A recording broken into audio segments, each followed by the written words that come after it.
मंडळी, एक बाप स्वतःच्या पोटच्या मुलीसोबत इतक्या वाईट आणि खालच्या थराला जाऊन वागू शकतोय, हे ऐकल्यानंतर मात्र तुमच्या सुद्धा तळपायाच्या आग मस्तकामध्ये जाईल. मंडळी, याच आशयाची सत्य घटनेवरती आधारित स्टोरी आजच्या व्हिडिओमध्ये मी तुम्हाला सांगणार आहे. परंतु त्याच्यापूर्वी आपल्या सर्व स्वामी भक्तांचं आपल्या श्री स्वामी आज्ञा या मराठी चॅनलमध्ये मनापासून स्वागत. सर्वांना श्री स्वामी समर्थ. जेव्हा तुम्हाला वाटेल की माझ्या साथीला अजिबात नाही कुणी, जेव्हा तुम्हाला वाटेल की माझ्या सोबतीला अजिबात नाही कुणी, तेव्हा अंतरंगामधून पाठीशी डोकावून बघा, तिथे असतील पाठीशी अक्कलकोटचे स्वामी. आणि होय मंडळी, त्या मुलीसोबत सुद्धा श्री स्वामी समर्थ महाराजांचा आशीर्वाद असतो आणि त्याच्याचमुळे तिच्यासोबत वाईट असं काही घडत नाही. परंतु त्या तिच्या वाईट आणि निष्ठुर बापाची वाईट ती नीच मानसिकता मात्र आजच्या स्टोरीच्या माध्यमातून मी तुमच्या समोर मांडणारच आहे. खरं तर मंडळी, आपल्या धर्मामध्ये आपल्या आई वडिलांना हा देवाच्या पेक्षा श्रेष्ठ दर्जा दिला जातो. परंतु काही आई वडील मात्र त्या लायकीचे नसतात. अक्षरशः काळजावरती दगड ठेवून माऊली हा प्रसंग तुमच्या समोर मांडत आहे. चला, नेमकं घडतं काय, ही कथा काय, आणि तो नीच वृत्तीचा बाप आपल्या स्वतःच्या पोटच्या मुलीसोबत अशा पद्धतीने वागू शकतोय. ही खरं तर कहाणी केवळ त्या एकट्या मुलीची नाही, तर अशा अनेक मुलींचे आई वडील या वृत्तीचे असतात. चला, ही कथा तुम्हाला सांगायला सुरुवात करतो. परंतु ही स्टोरी सांगण्यापूर्वी डिस्क्लेमर देणं ही अत्यंत गरजेची बाब आहे. खरं तर ही जी स्टोरी आहे ही सत्य घटनेवरची स्टोरी मांडत असताना याच्यामध्ये जी काही पात्रांची नावं मी तुम्हाला सांगणार आहे, ही नावं पूर्णपणे काल्पनिक आहेत. आणि खरं तर ही जी स्टोरी आहे ही स्टोरी बघत असताना तुम्ही ही काल्पनिक स्टोरी म्हणून बघावी. कुठलेही स्थळ, कुठलेही ठिकाण, कुठलेही नातेवाईक किंवा जी काही नावं असतील ज्याचा उच्चार मी या स्टोरीमध्ये करणार आहे ते पूर्णपणे काल्पनिक आहेत आणि जीवित व मृत व्यक्तीशी या घटनेचा कसलाही संबंध नाही, या कथेचा कसलाही संबंध नाही. पूर्णपणे मनोरंजनासाठी ही कथा बनवलेली आहे. चला, ही स्टोरी तुम्हाला सांगायला सुरुवात करतो की त्या मुलीसोबत तिचे वडील असे का वागतात, असे काय वागतात की जे ऐकल्यानंतर सगळ्यांचीच तळपायाची आग मस्तकामध्ये जाईल. आता खरं तर मंडळी, तात्यासाहेब खरात हा एक श्रीमंत माणूस, साधारणतः 8-10 एकर गावाकडे शेती आणि अगदी गावामधला पुढारी टाईप माणूस, पांढरे सफेद इस्त्रीचे कपडे वगैरे घातलेला. आणि ह्या माणसाला असतात 2-3 बहिणी. 2-3 बहिणींची लग्न वगैरे सगळी झालेली असतात. आणि एक बहीण, तिचं नाव निर्मला, आणि निर्मला नावाची त्याची बहीण गावामध्येच दिलेली असते. आणि त्याच्या बहिणीचा जो नवरा आहे तो विहिरीवरती कामाला जात असतो. म्हणजे त्यावेळी विहिरी वगैरे खणायसाठी माणसानं खणायचे, बैलाची किंवा ती इंजिनची कपी असायची आणि त्याच्या साह्याने ती विहीर खणायचे. तर त्या ठिकाणी मात्र ती जी निर्मला असते तिचा नवरा मात्र डोक्यामध्ये वरून दगड पडून त्या विहिरीमध्ये त्याचा मृत्यू होतो. आता ही जी तात्यासाहेब खरात यांची जी बहीण आहे ही मात्र विधवा होते. तिला साधारणतः 2 मुलं असतात, एक मुलगी आणि एक मुलगा. आता ही विधवा बहीण जगणार कशी? तिच्या तर नवऱ्याचा मृत्यू झालाय. साधारणतः जेमतेम 1-2च एकर तिला शेती आणि ती ही शेती सगळी पडीक. आता ती जी बहीण आहे ती आपल्या लहानग्या लेकरांना घेते आणि नवऱ्याच्या मृत्यूनंतर आपल्या भावाकडे येऊन राहते. हा जो तात्यासाहेब खरात आहे हा मात्र एक प्रतिष्ठित माणूस, साधारणतः 10-15 एकर शेती आणि ती शेती त्याच्यामधून मिळणारं उत्पन्न याच्या जोरावरती मात्र हा गावामध्ये अगदी पांढरी सफेद कपडे घालून मिरवत असतो. तो आपल्या बहिणीला आधार देतो, तिला बोलतो की तुझ्या मुलाबाळांचं सगळं काही संगोपन मी करतो, अजिबात काळजी करू नको. आता ती जी मुलं आहेत ती हळूहळू मोठी होऊ लागतात. ती बहीण आपल्या भावाच्या शेतामध्ये कष्ट करत असते, राबत असते. तिची मुलं जी आहेत ती 10-12 वर्षाची होतात. तो एक मुलगा आणि एक मुलगी त्या बहिणीची मात्र शाळेमध्ये जातात. बहीण भावाच्या घरी आपलं राबत असते. परंतु बघाना नियतीचा खेळ काय वाईट असतो. तिच्या पतीचं निधन होतं, परंतु कालांतराने इकडं मात्र हिला सुद्धा काहीतरी वेगळाच आजार बळावतो. हिला पॅरालिसिस होतो. दवाखान्यामध्ये नेण्यात येतं. हा जो तात्यासाहेब नावाचा तिचा भाऊ आहे तिला दवाखान्यामध्ये नेतो. तिचे दागिने वगैरे मोडतो, दवाखान्याचा खर्च बघतो. परंतु डॉक्टर सांगतात की हिला ट्यूमर झालेला आहे किंवा ट्यूमर सारखाच काहीतरी आजार बळावलेला आहे. आणि आता मात्र असं काही घडतं की ती पूर्णपणे बेशुद्ध होते, ती कोमामध्ये जाते. आणि साधारणतः एक 8-10 दिवस ती अजिबात कोमामधून बाहेर येत नाही. तिच्या भावाला सांगतात की ही आता जगायची अजिबात खात्री आम्ही देऊ शकत नाही. तुम्ही जास्त न खर्च करणे हेच तुमच्यासाठी फायद्याचे आहे. हिला तुम्ही घरी घेऊन जा. आता मंडळी घडतं असं की घरी घेऊन जा. हे घरी आणण्यासाठी सगळी काही तयारी करतात. डॉक्टरांची जी फी आहे तर ती फी वगैरे देतात. परंतु घडतं असं की अचानकपणे हिला दवाखान्यामधून शुद्ध येते. थोडीशी शुद्ध येते, ही हातपाय तडफड करू लागते.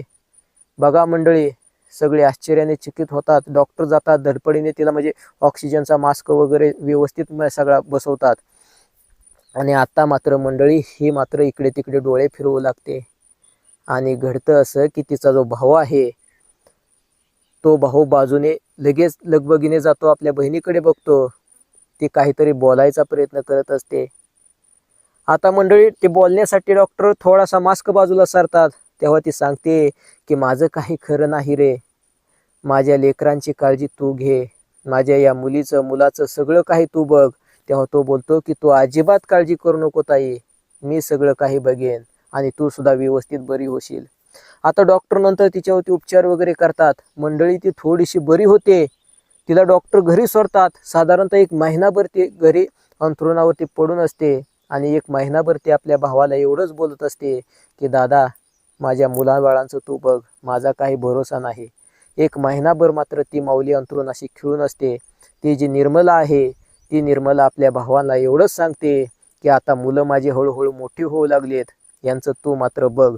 आता तो भाऊ बोलतो की ताई तू अजिबात काळजी करू नको, तुझी जी मुलगी आहे ही मोठी झाल्यानंतर 5-6 वर्षानंतर हिचं लग्न वगैरे मी लावून देईल. आणि राहिला विषय निलेशचा, म्हणजे तो जो मुलगा होता त्या मुलाचं नाव निलेश होतं, तर या निलेशचं सगळं काही मी बघेन, याचं शिक्षण पूर्ण करेल, याला नोकरीला लावेन.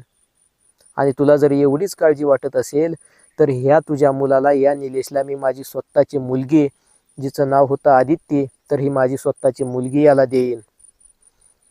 तू अजिबात काळजी करू नको आणि तू लवकर बरी हो. आता बघा मंडळी, ती माऊली मात्र तिच्या डोळ्यामधून आनंदाचे थोडक्यात अश्रू येतात. एवढे वेदना सगळे असताना मात्र भावाकडे पाहून ती भावूक होते आणि तिच्या डोळ्यामधून टचकन पाणी येतं आणि बोलते की मी आता मरायला मोकळी झाले. आणि साधारणतः 1 आठवड्यानंतर ती मात्र मरण पावते.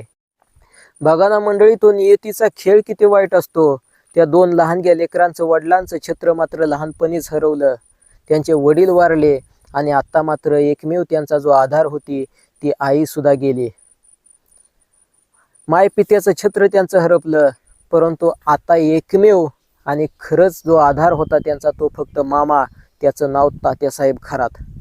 आता खरं तर तात्यासाहेबांना त्या बहिणीला स्वतःच्या वचन दिलं होतं की निर्मला तू अजिबात काळजी करू नको, तुझ्या मुलाबाळांचं संगोपन सगळं काही मी करेन, त्यांची लग्न वगैरे मी करेन. तुला जर एवढीच काळजी वाटत असेल तर तुझ्या या मुलाला मी माझी स्वतःची मुलगी देईन. हा शब्द मात्र त्या तात्यासाहेब खरातनं मरते समयी त्या बहिणीला दिलेला होता. आता मंडळी, ही मुलं लहानाची मोठी होऊ लागतात. हळूहळू ती जी मुलगी आहे त्या निर्मलाची, म्हणजे त्या बहिणीची मुलगी, ती लग्नाच्या वयामध्ये आल्यानंतर तिचा मामा तिचं लग्न वगैरे करून देतो चांगल्या ठिकाणी. आता सगळं काही होतं आणि आता मात्र तो जो मामा आहे तो त्याचं वचन मात्र कुठेतरी विसरूनच जातो असं म्हणायला हरकत नाही. त्यानं त्या बहिणीला शब्द दिलेला असतो की तुझ्या मुलाबाळांचं शिक्षण मी बघेन. परंतु तो मामा मात्र तो जो मुलगा आहे, त्याचा जो भाचा आहे, त्याला मात्र 10वी नंतर शाळेमध्ये पाठवत नाही, तर अगदी सालगाड्याप्रमाणे आपल्या स्वतःच्या शेतामध्ये राबवून घेतो. अगदीच आपल्या स्वतःची सगळी काही कामं त्याच्याकडून करून घेतो. एखाद्या सालगाड्याप्रमाणे, नोकराप्रमाणे त्याला वागणूक देतो. आणि त्याची जी स्वतःची मुलगी आहे तर ती त्या मुलाला देणार, हा शब्द ते बहीण मरत असताना त्या बहिणीला त्यानं दिलेला होता. परंतु तो त्याच्याकडे, त्या वचनाकडे पूर्ण दुर्लक्ष करतो. स्वतःची जी मुलगी आहे तर ती तो एका मेडिकल कॉलेजला पुण्यामध्ये पाठवतो, शिक्षणासाठी पाठवतो. आणि हा जो मुलगा आहे, हा जो भाचा आहे, याला मात्र अगदी सालगाड्याप्रमाणे, अगदी ऊस जसा चरक्यामध्ये घालून पिळतात तशा पद्धतीने शेतामध्ये पिळून घेतो, कामधंदा करून घेतो. आणि आता मात्र मंडळी हळूहळू दिवस निघून जातात. तोही मुलगा वयामध्ये येतो, साधारणतः 20-21 वय होतं. आणि त्याची जी तात्यासाहेबाची मुलगी आहे ती मात्र मेडिकल कॉलेजला त्यानं शिक्षणासाठी पाठवलेली असते. आणि आता मात्र त्या मुलीचं शिक्षण हळूहळू पूर्ण होत आल्यानंतर त्या मुलीला बघण्यासाठी सोयरीक येऊ लागतात, पाहुणे येऊ लागतात. परंतु हा तात्यासाहेब बोलतो की माझ्या मुलीचं लग्न मी आत्ताच करणार नाही, तिला अजून स्वतःच्या पायावरती उभे करणार. आता हे असं बोलल्यानंतर ह्या मात्र बाच्याला वाटायचं की मुलीसाठी आलेले स्थळ मामा नाकारतोय, म्हणजेच तो माझ्या आईला दिलेले वचन पाळतोय, ती मुलगी मलाच देणार आहे. आता ह्या आशेवरती हा मात्र अगदी सालगाड्याप्रमाणे कष्ट करीत असतोय, मामाच्या शेतामधली पडेल ती कामं करीत असतोय. याचं शिक्षण फार झालेलं नसतं. परंतु मंडळी, लाईटचा जो विषय आहे, म्हणजे त्या ठिकाणी कॅनल होता, कॅनलमध्ये बऱ्याच शेतकऱ्यांच्या मोटरी असायच्या. मग त्या मोटरींचे वगैरे काही घोटाळे असतील, वायरमधले काय प्रॉब्लेम्स असतील, तर ह्याला मात्र सगळे काही समजायचे. मोटर जळाली आहे नाही किंवा स्टार्टरमध्ये काय प्रॉब्लेम, सगळं काही त्याला समजायचं. आणि हा मुलगा हे सगळं काही त्या ठिकाणी कामं करायचा. कोण्या शेतकरी 100-200 रुपये द्यायचे आणि त्याच्यावरती मात्र हा स्वतःचा खर्च भागवायचा. आता मंडळी, एक वेळ अशी येते की ही जी तात्यासाहेबांची मुलगी आहे, जी शिकायला असते पुण्याला, तर ती सुट्टीसाठी साधारणतः एक आठवडाभर गावाकडे येते. आणि आठवडाभर गावाकडे आल्यानंतर मात्र हा जो मुलगा आहे, तिच्या आत्याचा जो मुलगा आहे, त्याच्यासोबत म्हणजे काहीतरी एकांतामध्ये त्यांचं बोलणं होतं. आणि हे बोलणं मात्र हा जो तात्यासाहेब हा बघतो आणि त्याची तळपायाची आग मस्तकात जाते की माझा भाचा माझ्या मुलीसोबत काहीतरी बोलतोय एकांतामध्ये. आणि तो मात्र शेतामध्ये दोघांना बोलावून घेतो आणि त्या मुलाला कॉलरला पकडतो. आणि तात्यासाहेब मात्र त्याला रागाने विचारतो की बोल, काय बोलत होता पोरीसोबत? ती जी पोरगी आहे तर तिला सोबत बाजूला उभा केली असते, त्या मुलीच्या कानाखाली चापट मारतो. बोल कार्टे, काय बोलत होती या निल्यासोबत? तेव्हा ती मुलगी बोलते की तुम्हीच तर शब्द दिलेला होता की आमचं दोघांचं लग्न करणार आहे. असं म्हणजे हा जो सगळा काही विषय आहे हा त्याच्या डोक्यामध्ये आला आणि अक्षरशः त्याची शिरच हल्ली, माथ्याची शिर हल्ली असं बोलतात. त्याच पद्धतीने ह्याचा चेहरा लालबुंद झाला आणि त्या ठिकाणी त्यानं लगेच खिशामधला फोन काढला आणि स्वतःच्या मित्राला बोलावलं आणि बोलला की ये, या निल्याला आता इथं संपवायचंच आहे. आता त्या स्वतःच्या भाच्याचे त्याने दोरीने पाय बांधले आणि त्याचा जो मित्र आहे तोपर्यंत फोन केला की लगेच आला. आता ही जी लोक असतात, थोडेफार पैसे असतात, गावामध्ये थोडासा मान सन्मान असतो आणि याच्यामुळे यांच्या हाताखाली किंवा मित्र कंपनी बरीचशी असते. तर एक मित्र येतो, येताना तो दारूचे खांबे घेऊन येतो आणि थोडीशी दारू सुद्धा पिऊन तो मित्र येतो. मात्र दारू पिऊन आलेल्या त्या मित्राला मात्र या मुलाची कीव येते. तो बोलतो, अरे वेड्यासारखं काय करतोयस, असं बोलून तो त्या मुलाचे पाय बांधलेले सोडतो. आणि हा निलेश मात्र आता तिथून पळून जातो की आता मामा आपल्याला काय जिवंत ठेवणार नाही, म्हणून तो तिथून धूम ठोकतो. तो थेट पुण्यामध्ये एक ठिकाणी जातो, आश्रय शोधू लागतो. मंडळी, ही सत्य घटनेवरती आधारित स्टोरी आहे. अक्षरशः मात्र तो एक बाप स्वतःच्या मुलीबद्दल सुद्धा इतक्या नीच वृत्तीनं वागतोय हे ऐकल्यानंतर तुमच्या सुद्धा तळपायाची आग मस्तकामध्ये जाईल. चला तुम्हाला सांगतो की आता पुढं नेमकं काय घडतं. पुण्याच्या जवळपास एक छोटंसं गाव आहे, ज्या गावामधून नदी जाते. तर त्या नदीच्या पुलाच्या बाजूला एका मासे पकडणाऱ्या माणसासोबत त्याची ओळख होते आणि त्या मासेमारी करणाऱ्या त्या माणसाच्या सोबत त्या ठिकाणी त्याचं बोलणं होतं. घडलेली सगळी काही गोष्ट आहे तर ती त्या मासेमारी करणाऱ्या त्या व्यक्तीला सांगतो. तो माणूस त्याला धीर देतो आणि हा जो मुलगा आहे, हा जो निलेश आहे, हा मात्र आपल्या मामाच्या भीतीने इकडं आता पुण्याला पळून आलेला असतो. आणि त्याच ठिकाणी साधारणतः 8-10 दिवस त्या मासेमारी करणाऱ्या माणसासोबत अगदी मासे पकडू लागतो. परंतु मात्र तो जो मासेमारी करणारा माणूस आहे तो त्याला एक कंपनी सुचवतो की त्या कंपनीमध्ये तुला मी काम बघतो, असं बोलून त्या कंपनीमध्ये त्याला तो कामाला लावतो. आता इलेक्ट्रिकल शास्त्रातलं या मुलाला थोडंसं नॉलेज असतं आणि याच्या जोरावरती चांगल्या पगाराची त्याला नोकरी भेटते. साधारणतः त्यावेळी 10-11 हजार रुपये एवढे त्याला पैसे भेटतात आणि त्या ठिकाणी तो काम करू लागतो. आता बघा मंडळी, हळूहळू अजून काही दिवस निघून जातात आणि इकडं मात्र मामाच्या भीतीने या निलेशने आपलं मामाचं घर सोडलेलं होतं आणि इकडं मात्र आता कंपनीमध्ये काम करू लागला होता. बघा ना, आई वडिलांचं छत्र हरवल्यानंतर मुलांची काय अवस्था होते. आणि तो जो मामा आहे तो मात्र सुट्टीचे दिवस संपल्यानंतर परत त्या मुलीला पुण्यालाच कॉलेजला आपलं पाठवतो त्या ठिकाणी ते शिक्षण पूर्ण करण्यासाठी. आणि मुलीला सुद्धा तो ताकीद देतो की परत त्या निलेशसोबत तू अजिबात बोलू नकोस, त्याच्यासोबत कसलेच संबंध ठेवू नको, त्याचा मी शोध घेतो आणि त्याला काही जिवंत सोडत नाही, ही धमकी तो त्या मुलीला देतो. आता ती मुलगी आहे, तिला मात्र नेमकं काय समजत नाही की असं का घडतंय आणि आपला बाप असं का नेमकं वागतोय. इथं मात्र आता कॉलेजमध्ये तिच्या बऱ्याचशा मित्रमैत्रिणी होत्या, म्हणजे मैत्रिणी वगैरे होत्या, सगळ्या मुली होत्या. आणि त्या मुली मात्र हिला विचारायच्या, काय ग, बघ ना आमचे 2-2 4-4 बॉयफ्रेंड आहेत, म्हणजे 4-4 मुलांसोबत आमचे नाते आहे, रिलेशन आहे, मग तू तू अशी का वेड्यासारखी एकटीच आहेस, असं म्हणून तिला हिनवायच्या, चिडवायच्या. तेव्हा ती मुलगी बोलायची, अगं मी काही तसली नाही, मी संस्कारी आहे आणि लहानपणीच माझं लग्न आमच्या घरच्यांनी ठरवलेलं आहे. माझी आत्या एक मरण पावलेली आहे आणि तिच्या मुलासोबत लग्न करायचं माझ्या वडिलांनी वचन दिलेलं आहे. आणि त्याच्यामुळं मी असलं बाकी मुलांसोबत संपर्क ठेवणे, ओळख ठेवणे हे मला काही आवडत नाही. अगदी मंडळी ती मुलगी संस्कारी मुलगी होती. परंतु मंडळी इकडं मात्र तिला ती गोष्ट सतत आठवायची की आपण लहान असताना आपल्या वडिलांनी आत्याला वचन दिलेलं होतं की मी तुझ्या मुलासोबत माझ्या मुलीचं लग्न लावून देईन. आणि कुठेतरी लहानपणी त्या आत्याच्या मुलासोबत तिचं बोलणं व्हायचं, कुठेतरी ती भविष्याची स्वप्न त्यांनी रंगवलेली असायची. आणि खरंच त्या मुलीला मात्र त्या मुलाची कीव येत होती, म्हणजे चिंता वाटत होती की आपले वडील असे का वागतायत, की कुठेतरी ते दिलेला शब्द का मोडत आहेत,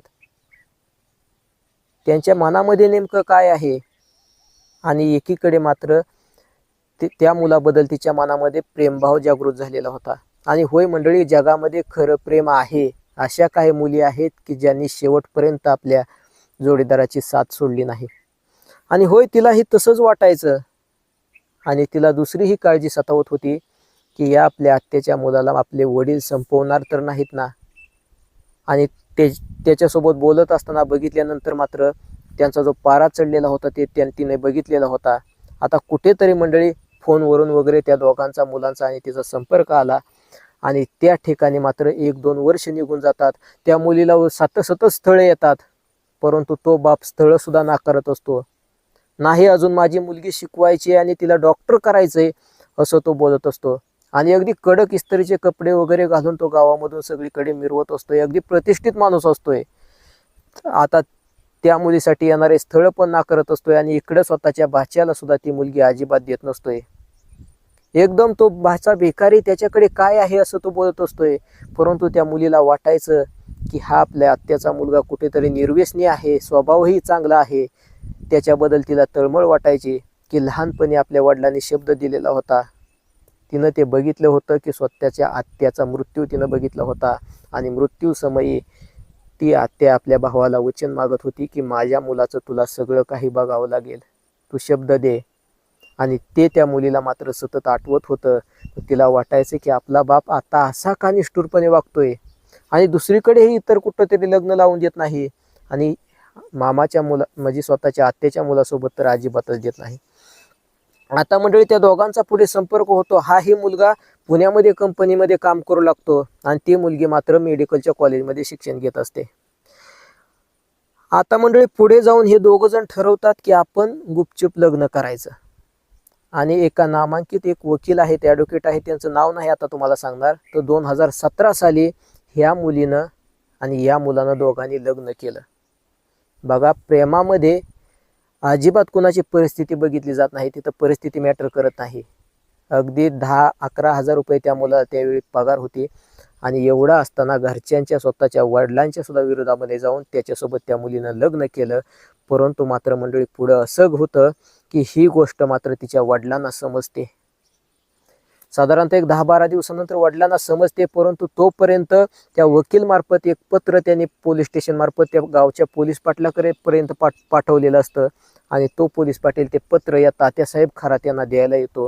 त्यांना सांगतो की या मुलीला धोका किंवा इजा करायचा अजिबात प्रयत्न करू नका, ते तुम्हाला महागामध्ये पडेल. आता हे असं ऐकल्यानंतर हा जो खवळलेला तात्यासाहेब आहे यानं थोडासा रागाला आवर घातला. आणि त्याच्या मनामध्ये मात्र ही चीड अगदी खोलपर्यंत गेलेली होती. त्यानं ठरवलं की काही दिवसांनी हळूहळू का असेना परंतु या आपल्या भाच्याचा आपण काटा काढायचा, समाजामध्ये माझी प्रतिष्ठा यानं खाली घालवली आणि ह्याची लायकी काय होती. या मुलीला मी इतकं शिकवलं, 15-20 लाख रुपये खर्च करून हिला मी डॉक्टर बनवणार होतो, परंतु हिनं मला दगा दिला आणि माझ्या भाच्यासोबत पळून गेली. हा राग मात्र त्याला फार अनावर झालेला होता. कुठेतरी त्यानं रागाला लगाम घातला आणि मनामधून त्यानं ठरवलं की भविष्यामध्ये बघता येईल, मात्र याचा पश्चाताप यांना मात्र मी करणारच. हा त्यानं म्हणजे पणच केला असं म्हणायला हरकत नाही. दिवसामागून दिवस निघून गेले. साधारणतः मंडळी 2 वर्ष निघून गेली. 2017ला लग्न झालं. 2 वर्ष निघून गेली आणि त्यानंतर मात्र या मुलीच्या मोबाईलवरती वडिलांचा फोन आला. त्या मुलीला स्वतःच्या वडिलांचा फोन आलाय म्हटल्यानंतर तिचा मात्र आनंद गगनामध्ये मावेना. माऊली, त्या मुलीचं अक्षरशः काळीज पाझरलं. अहो, कुठल्या मुलीला वाटतं की आपल्या स्वतःच्या आई वडिलांनी आपल्याशी बोलू नये. मान्य आहे, चूक झाली, पळून जाऊन लग्न केलं, प्रेमविवाह केला, परंतु त्याच्यानंतर मात्र त्यांच्यासाठी सगळ्यात मोठा आनंद असतो की तिच्या आईचा किंवा तिच्या वडिलांचा आलेला एक फोन. आता मात्र मंडळी तो वडील अगदी दुःखाने तिच्यासोबत अगदी रडून बोलत होता की बाळा, मला माफ कर, ठीक आहे, मला राग आला म्हणून तुझ्याशी बोललो नाही, परंतु आता झालं गेलं, विसरून जाऊया आणि थोड्या दिवसामध्ये तुला भेटायला आम्ही तिकडे येतोय किंवा मी येतोय. तुझ्या दादाला तुझी फार आठवण येते. म्हणजे त्या मुलीचा जो भाऊ होता तो 10वी मध्ये शिक्षण घेत होता, तो लहान भाऊ होता, तर त्याला पण तुझी आठवण येते, तर आम्ही तिकडे येतोय. त्या बापानं त्या मुलीला यायचा दिवस वगैरे सांगितला आणि त्या ठिकाणी तो बाप पुण्याला गेला आणि त्या दिवशी मात्र तिनं आपल्या नवऱ्याला घरी थांबवून ठेवलं. म्हणजे स्वतःच्या आत्याच्या मुलासोबत तिनं पळून जाऊन लग्न केलेलं होतं. त्याला तिनं थांबवलं की हो, माझे वडील येणार आहेत, आज तुम्हाला घरी थांबावं लागेल असं बोलून तिनं घरी थांबवलं. आता ते सगळेजण वाट बघत होते, दोघेजण. त्या ठिकाणी तो बाप आला. 10वी मध्ये शिकत असणारा त्या मुलीचा भाऊ होता. त्या बहीण भावाने एकमेकांना बघितलं. अक्षरशः दोघांच्याही डोळ्यामध्ये अश्रू तरळले. त्या बापाला, आलेल्या बापाला त्या मुलीनं कवटाळून मिठी मारली. त्या बापाच्या सुद्धा डोळ्यामध्ये अश्रू जाणवत होते, परंतु डोक्यामध्ये मात्र वेगळंच काही होतं. ते आता नेमकं काय होतं ते तुम्हाला सांगतो. मंडळी, त्या मुलीनं स्वतःच्या वडिलांसाठी आणि आपल्या लहानग्या भावासाठी चहा वगैरे बनवून आणला आणि त्या ठिकाणी ते सगळेजण सोफ्यावरती बसलेले होते. ते वडील त्या मुलीला बोलले की बाळा, झालं गेलं, विसरून जा, आता तुम्ही सुखामध्ये आहे ना, तुम्हाला काही अडचण नाही ना. तेव्हा ती मुलगी बोलली की बाबा, कसलीच अडचण नाही, एकदम आम्ही मजेमध्ये आहोत, फक्त आम्हाला वाईट वाटायचं की तुम्हीच आमच्याशी बोलत नाही. आता तो बाप बोलला की बाळा, तुझ्यासाठी कसला आहे, कसली या बापाची प्रतिष्ठा, सगळं काही गेलं, परंतु तुम्ही सुखामध्ये आहे हे पाहून मला आनंद झाला, असं तो बाप बोलला. परंतु मंडळी, तो जो बाप आहे त्यानं आपल्या स्वतःच्या ज्या मुलाला आहे त्याला सांगितलं की अरे दाजींना पेढे दे. आणि त्याने सांगितलं की हा जो मुलगा आहे, म्हणजे त्या मुलीचा भाऊ, हा 10वी मध्ये पास झाल्यामुळे तुम्हाला पेढे द्यायला आम्ही आलोय. आणि स्वतःचा जो भाचा होता, म्हणजे ज्याच्यासोबत मुलीनं लग्न केलं होतं, त्याला स्वतःच्या हाताने त्यांनी पेढा दिला आणि तो पेढा त्यांनी वगैरे खाल्ला. त्या ठिकाणी स्वयंपाक वगैरे त्या मुलीनं बनवला आणि त्या मुलीनं आईची पण आठवण काढली आणि आईला पण एक फोन केला. आणि वडील आता परत येऊ लागल्याचं सांगितलं. त्यांना जेवण वगैरे बनवलं. जाताना वडील निघत असताना मात्र त्या मुलीच्या डोळ्यामधून गळगळ अश्रू वाहत होते आणि त्या मुलीला वाटत होतं की माझा बाप माझ्यासाठी देवच आहे. होय, माझा बाप माझ्यासाठी देवच आहे. मी एवढं पळून जाऊन लग्न वगैरे केलं, सगळं केलं, परंतु बापाची माया किती मोठी की तो बाप मला भेटायला आला. आता तो बाप निघून जातो, परंतु मात्र संध्याकाळी तिचा जो नवरा असतोय तो मात्र आजारी पडतो. त्याचं डोकं दुखू लागतं, त्याला ताप येतो आणि त्याच्यामुळं ते जवळच्या दवाखान्यामध्ये जातात. डॉक्टर काही तपासण्या करतात, गोळ्या देतात आणि बोलतात की ताप उतरेल, तापावरच्या आम्ही गोळ्या वगैरे सगळ्या लिहून दिलेल्या आहेत. त्या मेडिकलमधून त्या गोळ्या घेतात आणि ते परत संध्याकाळी घरी जातात. परंतु मात्र दुसऱ्या दिवशी अजून तो ताप अंगामध्ये जास्तीच भिनतो. आता मात्र ती वडिलांना वगैरे फोन करून सांगते की इकडं माझ्या नवऱ्याला, म्हणजे तुमच्या बाच्याला वगैरे बरं नाही. तेव्हा ते वडील बोलतात की ठीक आहे, बघ चांगला दवाखाना वगैरे चांगला बघ, हवं असतील लागले तर पैसे पण मागवून घे, पैसे पण मी पाठवून देतो. आता मंडळी 1-2 दिवस निघून जातात, 3 दिवस निघून जातात, परंतु ताप काय अंगामधला उतरत नाही. त्यांचं डोकं जड आल्यासारखं वाटतं, डोकं दुखू लागतं. आणि तो मात्र त्याच्या पत्नीला सांगतो की अगं फार डोकं दुखतंय, आपण अगदी चांगल्या दवाखान्यामध्ये जाऊ. म्हणजे आता सध्याला ते पुणे शहराच्या एका छोट्याशा खेडेभागामध्ये राहत असतात आणि ते आता मात्र दिवस ठरवून पुण्यामध्ये येतात. चांगल्या नामांकित दवाखान्यामध्ये दाखवतात, सगळे रिपोर्ट काढतात, रक्ताचे रिपोर्ट काढतात, सगळं काही बघतात, ECG चेक करतात, परंतु कसलाच दोष निघत नाही. डॉक्टर बोलतात की सगळं काही व्यवस्थित आहे. मग तरीही डॉक्टर काही गोळ्या लिहून देतात, परंतु अजिबात फरक पडत नाही. हळूहळू तब्येत मात्र खालावत जाते. होय मंडळी, चालणं सुद्धा त्या बिचाऱ्याला मुश्किल होऊन जातं. आता मात्र ती मुलगी काळजीमध्ये पडते, आपल्या वडिलांना सतत फोन करते आणि बोलते की अहो, कारण मंडळी तिचा आधार आता कोणीच नाही. ज्याच्यासोबत पळून जाऊन लग्न केलं तो तर आता अंथरुणाशी खिळून आहे. तापच उतरत नाही आणि तापावरच्या गोळ्या दिल्या तर तेवढ्या पुरता ताप उतरतोय आणि दरारून अंगाला घाम येतोय. अशा परिस्थितीमध्ये ती वडिलांना बोलते, परंतु वडील बोलतात की मला शेतामधली कामं आहेत, तिकडे येऊ शकत नाही, तूच त्याला घेऊन इकडे ये. आता मंडळी, हे सगळं काही होत असतानाच ती मुलगी बोलते की हो बाबा, मी त्यांना घेऊन गावाकडे येते, असं म्हणून ती फोन करते. तेव्हा वडील तिकडून बोलतात की नाही नाही, तू इकडे त्यांना घेऊन येऊ नको, मीच आज तिकडे येणार आहे. आता ही जी घडलेली घटना आहे सत्य आणि व्यवस्थितपणे मी स्वतः त्यांच्या तोंडून ऐकलेली आहे, परंतु फक्त नाव वगैरे काही जास्त असं उल्लेखित करू शकत नाही. आणि ही जी काही नावं तुम्हाला सांगतो ही सगळी काल्पनिक आहेत बरं का. तर परत वडिलांचा फोन येतो की तू काय इकडे येऊ नको, मीच तिकडे येतो. असे बोलून वडील त्या ठिकाणी जातात आणि साधारणतः एक 5,000 रुपये देतात आणि बोलतात की मी इथं आता थांबू शकत नाही, मला परत गावाकडे जायचंय, कामं आहेत, तू काय कर, दवाखाना वगैरे यांचा सगळा व्यवस्थित कर, वाटलंच तर 2 दिवसांनी परत मी येतो. परंतु परत काय ते वडील सहजासहजी लवकर येत नाहीत. अजून त्या व्यक्तीची मात्र तब्येत अजून खंगत चाललेली असते. आणि नंतर मात्र मंडळी, त्या ठिकाणी त्यांच्या सोबतीला म्हणजे एक फॅमिली असते बाजूला, म्हणजे त्यांचाच एक मित्र असतोय. तर तो मित्र त्या ठिकाणी येतो आणि त्या ठिकाणी तो मित्र त्यांना सांगतो की मी माझे सासरे आलेले आहे स्टँडवरती, तर त्यांना घेऊन येतो, तुमची मला गाडी द्या. मग त्यांची जी गाडी आहे तर त्या मोटरसायकलची चावी तो मित्र घेतो, स्टँडवरती जातो आणि त्याचे आलेले जे सासरे आहेत तर त्यांना घेऊन येतो. आल्यानंतर मात्र हे जे बाजूचं घर आहे यांची जी विचारपूस आहे तर ते सासरे करतात आणि तेव्हा समजतं की हा व्यक्ती असा असा पूर्णपणे आजारी आहे. साधारणतः महिना निघून गेला, दवाखान्यामध्ये सगळे रिपोर्ट्स व्यवस्थित येतात, परंतु याला झालंय काय. आता ते जे सासरे आहेत तर ते एका विशिष्ट देवाची भक्ती करत असतात, एका विशिष्ट देवाची भक्ती करत असतात. ते बोलतात की सगळे दवाखाने करून झाले म्हटल्यानंतर फरक पडत नाही, तर काहीतरी बाहेरचा विषय आहे. मग ते आपल्या गुरुला फोनवरून सांगतात, त्यांचा एक गुरु असतोय. तर तो गुरु बोलतो की ठीक आहे, प्रत्यक्ष मला तिथं यावं लागेल, मी दुसऱ्याच दिवशी उद्याच सकाळी लवकर निघतो आणि तिथं येतो. बघा मंडळी, त्या विशिष्ट देवाची भक्ती करणाऱ्या त्याच्या मित्राच्या सासऱ्याने स्वतःच्या गुरुला फोन केला आणि तो गुरु दुसऱ्या दिवशी आलाही. त्याने सगळं काही व्यवस्थित बघितलं, ऐकून घेतलं. अक्षरशः मंडळी, तो व्यक्ती खुर्चीमध्ये बसत होता, म्हणजे खुर्चीमध्ये बसत होता आणि त्या आलेल्या त्या देवाच्या त्या विशिष्ट भक्ताचं त्याचं सुद्धा अंग थरथर कापत होतं की या समोरच्या माणसाची अवस्था बघून. अक्षरशः शौचास लघवीला सुद्धा त्या व्यक्तीला बाहेर जाता येत नव्हतं. इतके म्हणजे काहीतरी वेगळाच विषय त्याच्यासोबत घडलेला होता. तो गुरु मात्र घाबरलेल्या अवस्थेमध्ये खुर्चीमध्ये बसतो, त्याला सुद्धा घाम येतो आणि बोलतो की किती दिवसापासून यांना असं होतंय. तेव्हा ती जी मुलगी आहे ते मात्र अगदी दुःखाने त्यांना बोलते की अहो, यांना 1 महिन्यापासून असा त्रास होतोय. ते मात्र व्यवस्थित मध्ये काहीतरी बघतात आणि बोलतात की अरेच्या, हा अजून इतके दिवस झालं, 1 महिना झाला, हा अजून जिवंत कसा. ते सुद्धा आश्चर्यचकित होतात. तेव्हा ती मुलगी म्हणजे एकदम, तिला काय होतंय हे काय बोलताय तिला समजत नाही.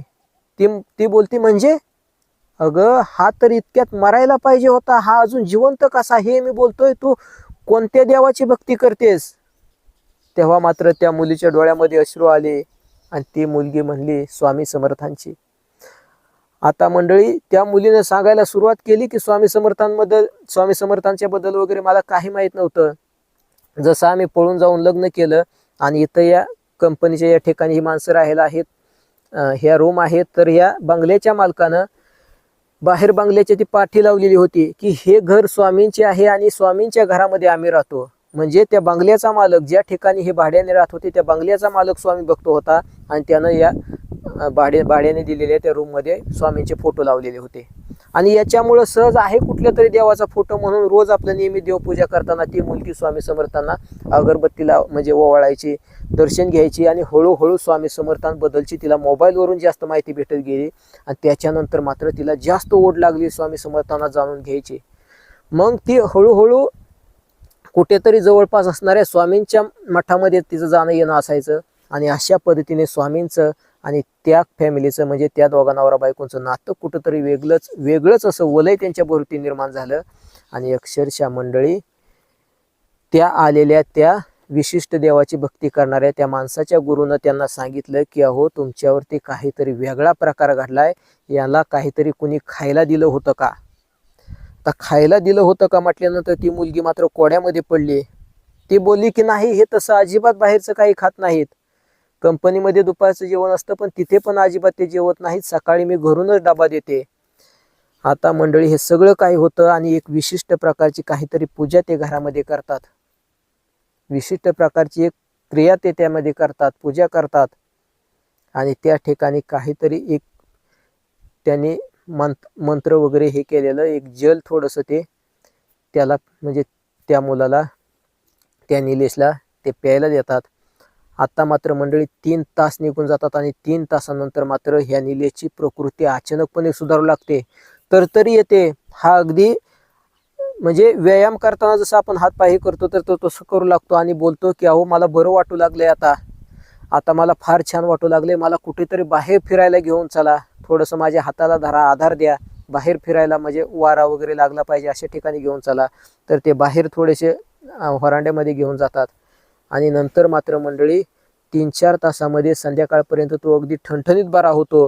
तो त्या विशिष्ट देवाची उपासना करणारा तो भक्त मात्र तिथेच असतो, तो गुरु तिथेच असतो.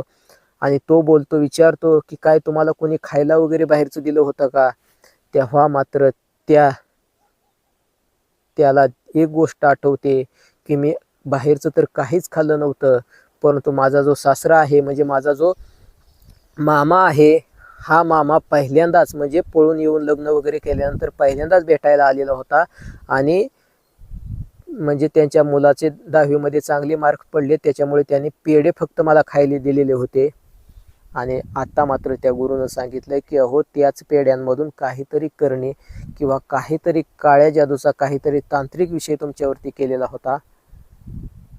आता मात्र मंडळी त्या मुलीला संशय बळावला आपल्या स्वतःच्या बापावरती. आणि होय, तिला वाटलं की हा संशय खराच आहे, म्हणजे तिचा संशय खराच होता की त्या बापाला आपली मुलगी पळून जाऊन तिनं लग्न केलंय म्हणून तिचा सूड घ्यायचा होता, बदला घ्यायचा होता. आणि मंडळी अशा तंत्रक्रिया असतात. कुठलीही अंधश्रद्धा पसरवणे हा आपला मुळातच हेतू नाही, परंतु तांत्रिक विषय काहीतरी आहे हे मात्र सत्य आहे. काहीतरी तंत्रक्रिया आणि मारण क्रियासारख्या काहीतरी विशिष्ट प्रभावित अशा क्रिया आहेत की एखाद्यावरती किंवा एखाद्याला खाण्यामधून वगैरे त्या काही गोष्टी आहेत, तर त्या तंत्रमंत्राने हे केलेल्या प्रभावित केलेल्या गोष्टी खायला दिल्यानंतर तो विशिष्ट काळामध्ये माणूस मरतोच, जास्त दिवस लागतच नाहीत. परंतु इथं मात्र मंडळी असं घडलेलं होतं की साक्षात श्री स्वामी समर्थ माऊलींची कृपा त्यांच्यावरती झाली की त्या विशिष्ट देवाची उपासना करणाऱ्या त्या गुरुनं त्यांना सांगितलं.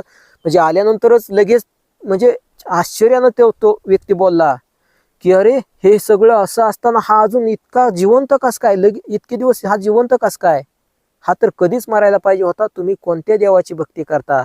तर अक्षरशः त्या मुलीच्या डोळ्यामध्ये त्यावेळी टचकन अश्रू आलेले होते की देवाची तर एवढी मनापासून कोणत्या भक्ती करीत नाही, परंतु इथेच अगोदरच्याच या घराच्या मालकानेच या खोलीमध्ये स्वामी समर्थांचे छोटेसे फोटो लावलेले आहेत. सहज आपलं दररोज अगरबत्ती वाळून त्याला लावते, एवढीच, मी जास्त काही सेवा करत नाही. तेव्हा त्या गुरुनं सांगितलं की अगं बाई, या स्वामींमुळेच तुझं सौभाग्य आज वाचलं, या स्वामींमुळेच तुझं कपाळाचं कुंकू आज जिवंत आहे. तर बघा मंडळी, त्या बापानं मात्र त्या मुलीबद्दल इतक्या खालच्या नीच वृत्तीला जाऊन विचार केला. आणि होय मंडळी, म्हणजे काय बोलावं आणि काय नाही सुचत नाही. खरं तर काही लोकांना ही गोष्ट पटणार नाही, परंतु होय, काही आई वडील असे असतात खोटी प्रतिष्ठा जपणारे. नव्हे नव्हे ते त्या मुलीचे आई वडील म्हणजे चुकून चुकून त्यांच्या पोटी मुलगी जन्माला आलेली असते. का त्या मुलीनं स्वतःचा जोडीदार निवडू नये? तिच्या आवडीनिवडी जपणारे जर तिचे आई वडील नसतील तर ते तिचे खरे आई वडीलच नाहीत.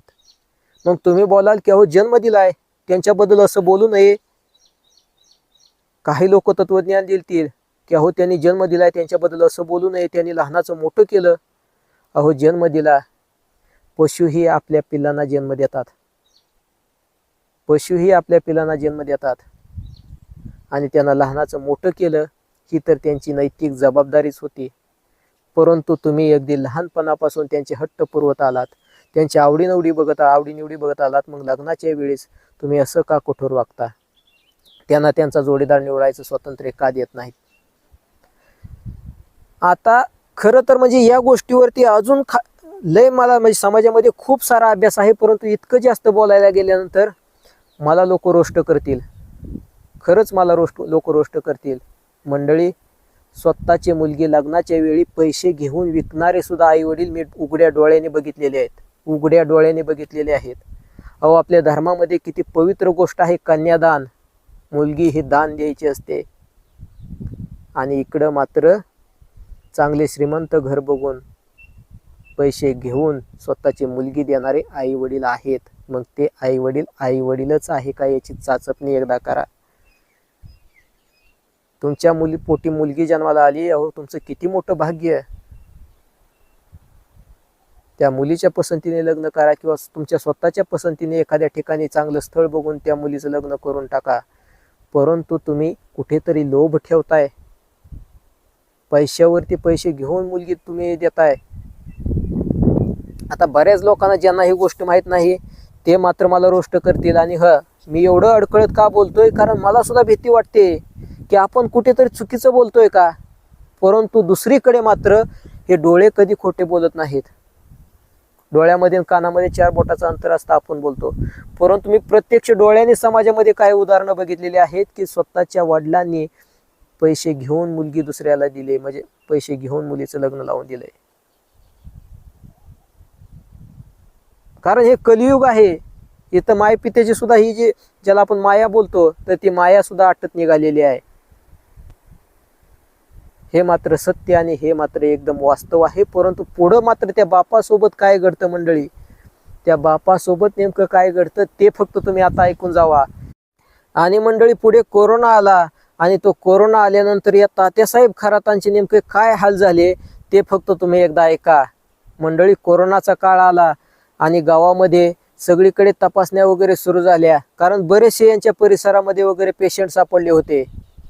आणि याच्यामुळं या तात्यासाहेब खरात यांची तब्येत ठणठणीत असताना सुद्धा गावामध्ये ते गेले आणि बोलले की सहज आपण चाचणी करून बघूयात.